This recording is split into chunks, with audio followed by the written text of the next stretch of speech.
राम राम।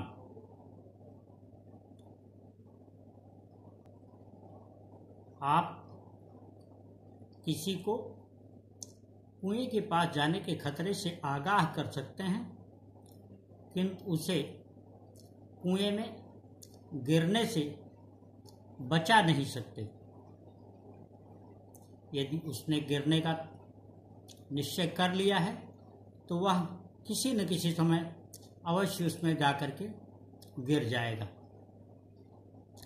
आज समाज में जो स्थिति है उसको देखते हुए ऐसा ही प्रतीत होता है।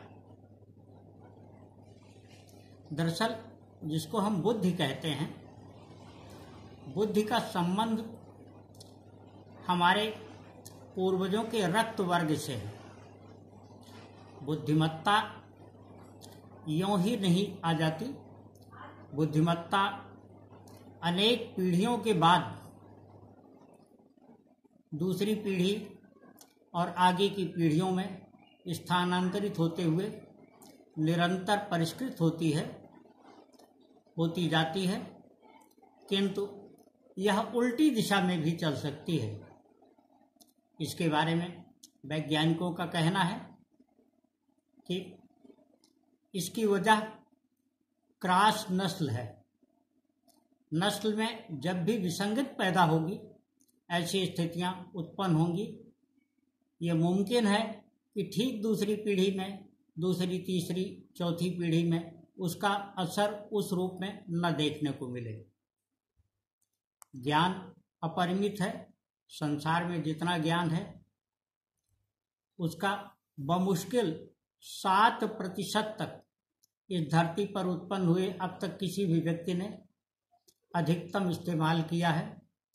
जो वैज्ञानिक अवधारणा है इसके संबंध में, वह लोग जिन्होंने धरती पर अवतार लिया, जिनको अवतारी पुरुष कहा जाता है, यानी जो ईश्वर की प्रकृति रहे हैं, उनकी बात अलग है।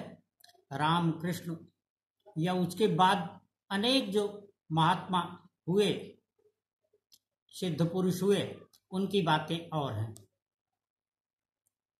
महिला भी समान रूप से प्रकृति या भगवान की ही रचना है, लेकिन कुछ चीजें प्राकृतिक तौर पर पुरुष और महिलाओं में विभेद करते हुए प्रकृति पुरुष ने बनाई, और उनमें बहुत सारी बातें हैं।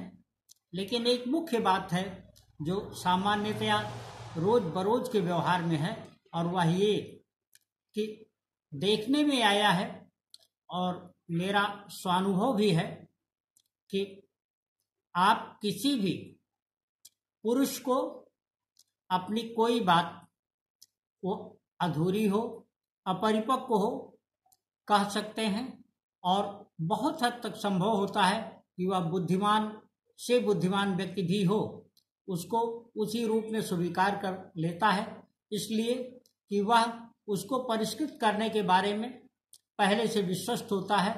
वो समझता है कि अपनी बुद्धि और विवेक से, अपने ज्ञान और विज्ञान से वह उसको परिष्कृत कर लेगा, उसको उपयुक्त बना लेगा। किंतु इसके ठीक विपरीत किसी भी महिला को आप कोई सत्य और सिद्ध बात भी यथारूप में नहीं समझा सकते। वह उसे सुनने को भी तैयार नहीं होती है, और जब तक कि उसमें कोई और बात वह जोड़ न ले अथवा उसमें कोई तर्क न उत्पन्न करे। यह एक सामान्य और सहज स्वाभाविक प्रवृत्ति होती है। मैं जानता हूं कि इसको न केवल पुरुष बल्कि महिलाएं भी यथारूप में स्वीकार करने को तैयार नहीं होंगी, बल्कि विश्वास मेरा है कि कोई महिला इसको तर्क तो अनेक कर सकती है, लेकिन उसे इस रूप में स्वीकार करना कदाचित ही उसके लिए किसी भी स्तर पर संभव हो पाए।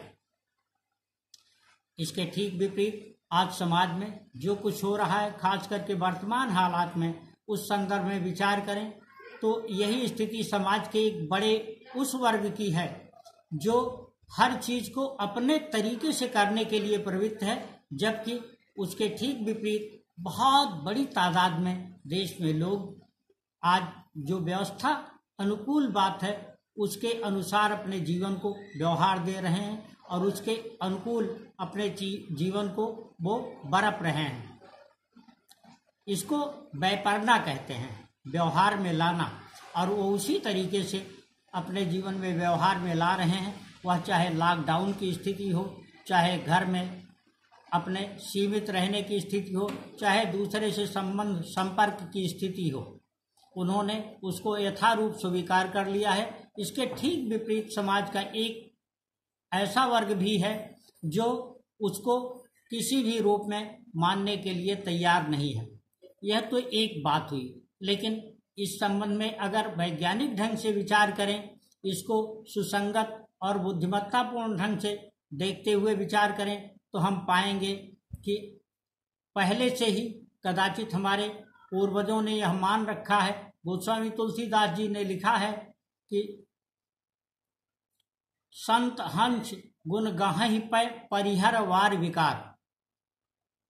आशय स्पष्ट है, जो हंस है वह पानी में भी अपने लिए क्षीर या दूध निकाल लेता है, उसके लिए जो आवश्यक होता है वह उसमें से तलाश लेता है। यही स्थिति समाज में है। समाज में जो बुद्धिमान और ज्ञानी लोग हैं, जो संत और महात्मा प्रकृति के लोग हैं, जो समाज को एक व्यवस्था स्वरूप देना चाहते हैं, उन्होंने हर बात को यथावत स्वीकार करने की कोशिश की और बहुत हद तक वह उसका पालन कर रहे हैं। ऐसा नहीं कि उनके जीवन में संकट नहीं है, उनके जीवन में कठिनाइयां नहीं हैं, उनके जीवन में बाधाएं नहीं हैं। इसके ठीक विपरीत एक ऐसा वर्ग है जो किसी रूप में उसको स्वीकार करने के लिए तैयार नहीं है, जब तक कि शक्ति का इस्तेमाल न किया जाए, और शक्ति का भी वह बड़े स्तर पर प्रतिरोध कर रहा है। समाज एक व्यवस्था का नाम है।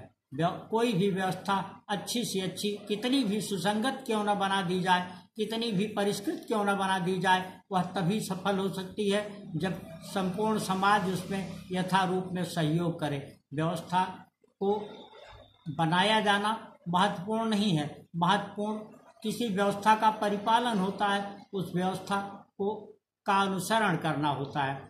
इसलिए यह बहुत आवश्यक है कि हम अपने जीवन में उन चीज़ों को ही व्यवहार में लाएं जिससे हमारी आवश्यकताएं तो पूरी हों, लेकिन हम ये ध्यान रखें कि हमारी आवश्यकताएं दूसरों के लिए ऐसी विसंगतियां न उत्पन्न कर दें जो एक दिन न केवल दूसरों बल्कि संपूर्ण समाज के लिए भारी पड़ जाए।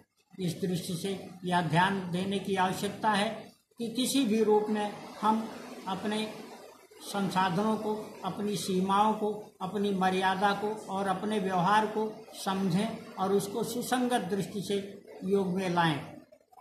इस जैसा कि मैंने पहले ही कहा, ज्ञान अपरिमित है, ज्ञान की कोई सीमा नहीं है, लेकिन एक बात को ध्यान में रखें कि क्या हमने विद्या या विद्या का ज्ञान या समाज का व्यवहारिक ज्ञान इसीलिए प्राप्त किया है कि हम कुसंगतियां उत्पन्न करें, अव्यवस्थाएं उत्पन्न करें। यह अव्यवस्था निश्चित तौर पर अगर इसी तरीके से जारी रही, हम इसके प्रति अधिक सतर्क, अधिक सावधान न हुए, तो एक समाज और संसार के स्तर पर तो अपने असर को बाद में ले जाएगी। सबसे पहले इससे हमारा परिवार प्रभावित होगा, हमारी अपनी व्यक्तिगत स्थिति प्रभावित होगी, और फिर हम अपने जीवन के ध्येय को पाने में न केवल असफल होंगे बल्कि उससे एकदम विपथ भी हो सकते हैं, उससे बहुत दूर जा सकते हैं। इसलिए आवश्यक है कि हम चीज़ों को समझें और उसके अनुकूल ही व्यवहार करें।